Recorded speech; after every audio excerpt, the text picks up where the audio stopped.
I've been hearing a lot of noise about this little game called...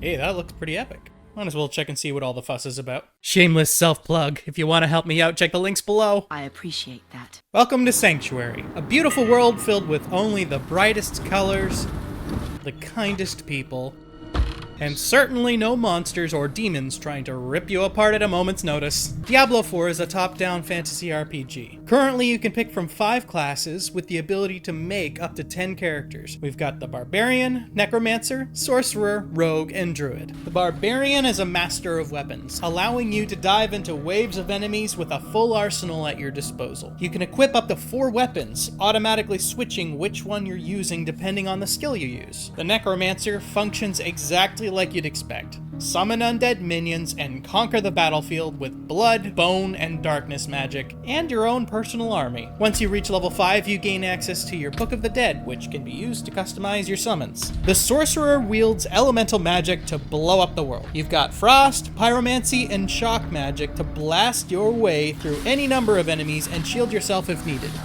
Or just teleport everywhere like me and drop hydras as you go to deal with all the stuff for you. Brutal.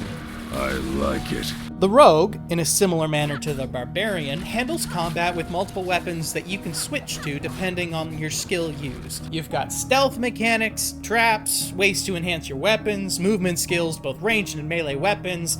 You've got the right tool for the job whenever you need it. The Druid uses earth and storm magic alongside the cuddliest puppy or teddy bear you could want. You're a werewolf and a werebear. With lightning. Rip and tear like a good demon slayer. Crossover win. Blizzard, please. Oh, and like and subscribe. It'll totally add +2 to your dexterity. Temporarily. For like 5 seconds. Every class can unlock their specializations starting at level 15. Except for the Necromancer, you rebel you. For example, once a Sorcerer completes their specialization quest, they unlock enchantment slots. These are basically a couple of passives you can choose to add to your build. Each class's specialization functions a little differently, so every class has plenty of unique features to them. Speaking of builds, here's some fun tips. Choosing to refund your skill points is free until level 8, so try and experiment with all your early abilities when you are playing a new character to find how you prefer to unlive everything around you. That's not the only cool thing to do with your skills though. You can assign any skill to any button on your hotbar. This gives you amazing flexibility right away at level 1. Okay, well maybe level 2. Probably not before level 3, but you get the idea. Having all the choices you could want to make your character unique allows for plenty of builds for every class. Let me know what your favorite build is so far in the comments.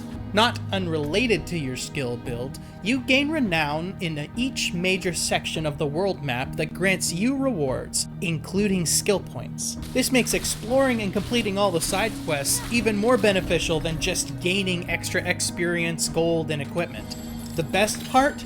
These rewards are shared among your characters, which means free skill points right at level 1, so you actually can play around with new builds at level 1. While we're being good and talking about sharing, you might be happy to know that there are a lot of things that are shared among your new characters. Here's a few examples. Your money, aspects, storage, and even the altars you've found, these are all shared, on top of the renown rewards. There's plenty more to talk about when it comes to Diablo 4, so stick around if you'd like to know more. If you wanted to see what Diablo might look like if it had survival crafting mechanics, check out the game on the right. I'm your Benefactor, and I pray you have a wonderful day.